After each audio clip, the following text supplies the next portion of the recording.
For people who have bad underlying lung disease, I think it's worth taking much more caution during days like this when the air quality is really bad, and limiting their exposure to the smoke and particulate matter as much as they can. I think most people with underlying lung conditions like asthma and COPD have a pretty good sense of what their normal symptoms are: difficulty breathing, coughing, chest tightness, and I think they should be paying attention if there's kind of an increase in the frequency and or severity of their normal daytime symptoms that they might have. I think for people who are healthy and don't have any underlying lung disease, the main message is listen to your body and just pay attention to how you feel and dial back your activities as necessary and limit your exposure outside as necessary. I think they're just going to feel different. They're going to feel like irritation in their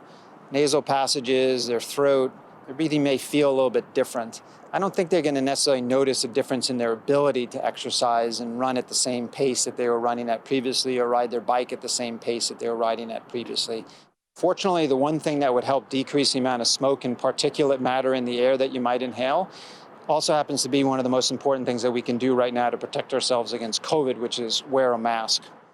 I think with COVID, though, in addition to cough and difficulty breathing, people are quite often having fevers,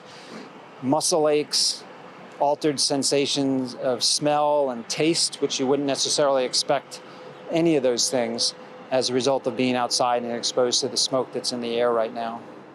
I think a lot of people woke up during the night and they had their windows open, they could smell the smoke inside, and the first response was to close the windows. I think the challenge, and while it will certainly decrease the amount of smoke and particulate matter that may make it inside the house, the challenge is that this happens to be occurring on one of the hotter days of this summer that we've had. And if you don't have a house or not in a building that has air conditioning, it can be a little difficult to stay inside with the windows closed. So it's kind of a question of balancing the risks and the inconveniences. For people that are otherwise healthy or do have underlying lung disease, if they have new or increasing symptoms, probably the best thing to do in that situation would be to call their primary provider's office